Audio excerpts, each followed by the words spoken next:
Hey guys, it's Nikki from AMD Lasers. Today I'm going to go over a virtual demo with you guys with Clario. I'm going to help you implement some of your hygiene stuff so you feel comfortable, confident to use laser. First things first, your laser came with 2 safety glasses. Just make sure that you and your patient are wearing them at all times when the laser is being used. The foot pedal is wireless. If you can see this green button right here, that just means it's connected and ready to go. If you ever notice like a red or yellow on this light, it just means you need to change the battery. All you do is unscrew right here. It's a 9-volt battery in there and it's ready to go after that. Quickly, I'm going to go over some the tips as well. You probably got a sample box of some orange and some purple. The orange are a 400 micron. They come in a 5 and a 10 millimeter. And the purple are a 300 micron, and those come in a 5 and a 10 millimeter as well. Their provider, what you like as a provider preference. If you like the purple tips, order the purple tips. If you like the orange tips, order the orange tips. The only time that you do need an orange tip is when you are doing lesions, but besides that, the rest of the procedures you can do with whatever tip you want.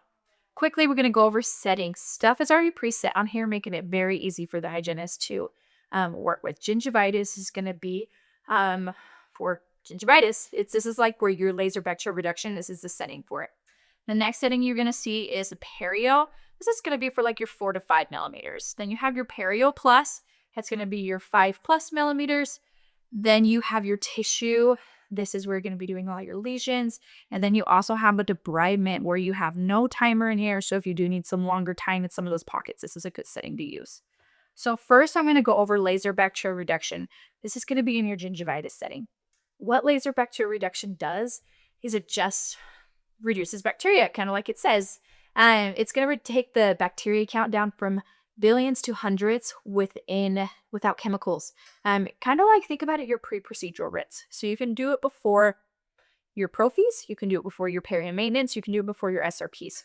All we're doing is killing bacteria. Anybody can benefit from bacteria use, bacteria reduction. So it's not like a do I need it? It's everybody should do it. It's awesome for their mouth. It helps kill that bacteria before we as hygienists go in and stir things up and bite to the bloodstream, all that stuff that we don't want to do. Less bacteria is always better. It is very, very simple to do. All that you're going to do is you're going to take your tip with a laser tip on it, and you are going to just put it into, insert the tip into the sulcus. So we're talking 0.5 millimeters to a millimeter. That's it. We're not going into any pockets. And all you're going to do, pretend this is my margin right here. Pretend we'll just use my laser tip. All you're going to do is you're just going to insert it into that pocket and walk your way around in that sulcus. About a 5-second sweep. This has a timer on it, so you don't have to count, which is super nice. A 5-second sweep for the buccal.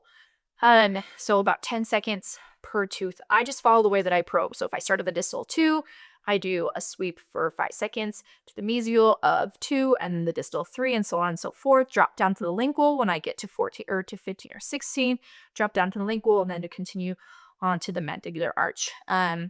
Very simple, very easy. With this laser, you do need to actually, every 5 seconds, it'll turn off.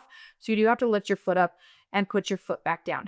If that gets really annoying, I would for sure always use the timer when you're first using the laser. But if you get used to that, you can actually just switch it over to the gingivitis setting, or sorry, the tissue setting. And that timer is going to get, it says 0. It's about a 45-second timer. So you do have some leeway there if that bugs you for LBR.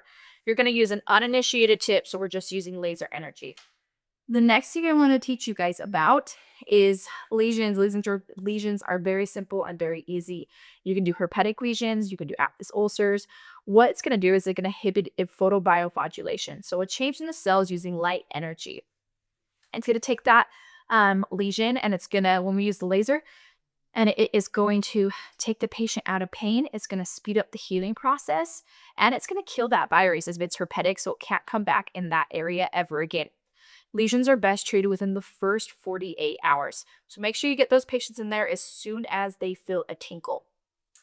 What you're going to do is you're going to start about 10 millimeters away. Say that this is my lesion again. You're going to start about 10 millimeters away from the lesion, and you're going to start out this 1 watt, what it's set to, and you're going to start 10 millimeters away, circle in, until you're about 1 millimeter away.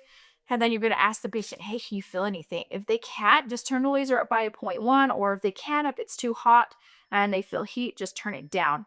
Uh, you want the patient to feel some warmth, some tinkling, some anything like that. They can feel where you're at. What you don't want is them to feel heat or pain.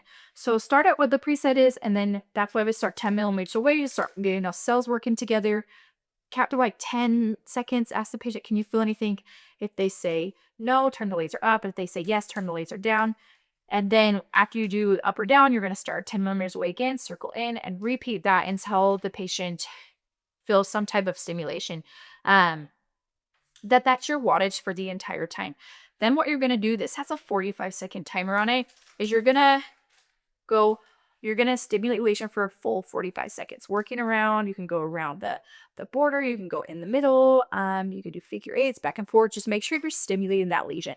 After 45 seconds, give it a chance to rest, just for like 15 seconds. And then you're going to start that sequence of 45 seconds on, 15 seconds off. And you want the patient to feel numb. So palpate in between those areas and get a range of how numb they are. Once the patient tells you that they are numb, you're done. You don't have to keep going, whether that was 2 cycles or 6 cycles. And you have 5 minutes in stimulation. So just make sure that you don't go over that 5 minutes of total treatment time when you're stimulating lesions. So every time that you're 45 seconds on, that is your treatment time, not the 15 seconds off. If you get to that 5-second range or 5-minute range and the patient still isn't numb, don't overtreat it. You can call them the next day, see how they're doing to bring them in, but I would give it some time before you treat it again. Give it some time for the cells to work. The next thing is laser assisted perio that I'm going to go over. You're going to use the Perio Plus and the Perio setting for this one, just depending on your pocket depth. This procedure can be done with an initiated tip. You need to check your state regulations to see if U.S. hygienists can initiate the tip in your state. The Academy of Laser Dentistry is a great reference for that. You can go to their website and they'll tell you what it is per state. But we're going to go forward and I'm going to talk about both. You can initiate the tip or you cannot. If you can initiate the tip or if you cannot initiate the tip, you're just going to keep these settings how they are. And you're just going to go into those pockets post SRP after we removed all the calc. And you're going to go into each pocket 2 or 3 times into each pocket 2 or 3 times and just help stimulate. You might notice that you're getting some tissue at the end of the tip. That's fine. All you're going to do is take a wet 2x2 with water and just wipe it off in between there. And you're just going to do the whole mouth or the quadrant or whatever you're working with. Now, if you can initiate the tip, what you're going to do is you're going to go to a 0.5. So if we go to...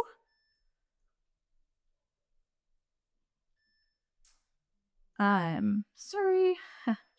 There we go. If we go to the gingivitis, it's already preset to a 0.5. What you're going to do is you're going to take the tip and you're going to drag it at a 45-degree angle. You're going to turn it, drag it at the other 45-degree angle, turn it, drag it at a 90-degree angle. That way you just have a full cutting edge. You don't have one side doing laser energy while the other side is a cutting edge. So you want to make sure that whole thing is stimulated or that whole thing is darkened. To check it, you're just going to take it out. You're just going to put it in standby mode. It'll turn that aiming beam off and you can actually visually inspect it. The aiming beam actually won't hurt your eyes. It's kind of like a laser pointer. The laser itself is invisible, so that is why we need to wear safety glasses whenever we're pushing the pedal. So now we initiate the tip. We're going to do the same thing post SRP. I would have the patient numb for this. If they don't want to be numb with local, you can do... If they don't want to be numb with local anesthetic, then you can do like a subgingival topical, like a Cetacam or a Cakes, whatever you guys have. But I would try to get the patient numb because we're actually going to physically be removing tissue. Think of it as a burn on a hand. If somebody got a really bad burn on their hand, they would need to go to the burn unit and they would have to strip that off layer by layer. That's kind of what we're doing subgingivally. So now we have our initiated tip, we have our wattage. We're going to work in that Perio Plus setting probably, and it is set to a 0.8 at 8 seconds. So basically that what the timer does is it's going to shut off after 8 seconds. A good rule of thumb is about a second per millimeter when you're working in these pockets. But we need to assess tissue because every tissue reacts differently to the laser. The laser is attracted to dark and wet things. So depending on what the patient has, more pigmentation, more inflammation, it's going to cut differently. So now we're going to work in our pockets, individual pockets. Say the distal 2 has a 7 millimeter pocket. Your tip is initiated. You're going to go to that base of the pocket. Then you're going to fire the laser. You don't want to fire the laser as you work into that pocket. You want to get to the base of the pocket, aim it towards the tissue side, work your way out. Now, we're not going across the entire tooth from the 6 to the 3 to the 7. We're working in that 1 6 millimeter pocket. That's where we're working the entire time. And then we'll move on to the next pocket. But we don't want to do any sweeps across the entire tooth surface. So we're going to work in that 6 millimeter pocket. We're going to go to the base, work our way out. We're going to visually inspect the tip. If there is some necrotic tissue on it, that tells you that you have the correct wattage. If you do notice that, you're just going to wipe it off with a wet 2x2, make sure that there is no alcohol, it's just water. And then you're going to repeat that process until, and if you don't notice any tissue, turn the laser up. And then you can also do it in this perio setting, and it's a little bit of a lower setting if you want to start a little bit lower and work your way up, whatever works for you guys. But usually assess the tissue. So put it into the distal of 2 in that 6 millimeter pocket, work your way out, look at it. There is no necrotic tissue. Turn it up by a 0.1, reassess, pull it out, and just do little sweeping motions back and forth, tiny back and forth motions in that pocket. Until you see the necrotic tissue. Great, now we have the correct wattage. Say, for instance, it was a 0.7 that we noticed it at. That's going to be your entire wattage for your mouth or quadrant or wherever you're doing. If you're doing 2 or 3 teeth, that wattage should work for it. Then what you're going to do is you're going to repeat going into that pocket and working your way out until you no longer see necrotic tissue. So we want to turn the laser up until we see necrotic tissue, and we want to continue at that wattage and repeating going into that pocket until we no longer see necrotic tissue. Basically, your tip comes out clean. You might notice like fresh blood, like bright red flowing blood, fresh flowing blood. Sorry. That is when, if you notice that as well, that means that your pocket is done. You stripped off all that necrotic tissue and you can move on to the next pocket. So either your tip comes out clean or you notice that fresh blood. One of those two things is what you're going to notice. And then you're going to repeat that through the entire mouth. Following what you're seeing, you don't need to mess with your wattage, but just repeat into the pocket until you no longer see that necrotic tissue. Now let's go over some billing really quick. So insurance doesn't cover a lot of these codes. They are billable codes, but they're not really payable codes. So for your laser assisted perio and your laser bacterial reduction, you could do a D4999 code. I would collect out of pocket LBR. The going national average is like $25 to $50, and it's usually an out-of-pocket fee. You can do anything you want in that range, or if that range doesn't work for you, you're free to pick what you want. Laser assisted perio. There's lots of different ways you can mimic a SRP code. You can do like a 1 to 3 and a 4+ per quadrant. Like for instance, $35 for 1 to 3, $50 for 4+, for the mouth.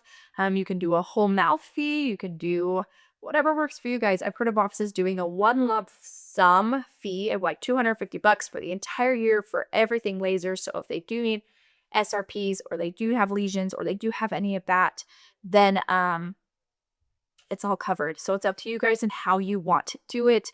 I would collect upfront. Insurance isn't going to cover probably any of those, but you can try. And that is it.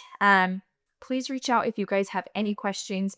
If you had started this video and your laser wasn't set up, we do have some setup videos, so just make sure you check those setup videos and make sure your laser is up and going. Quick, just troubleshooting. This button does have to be pushed down all the time.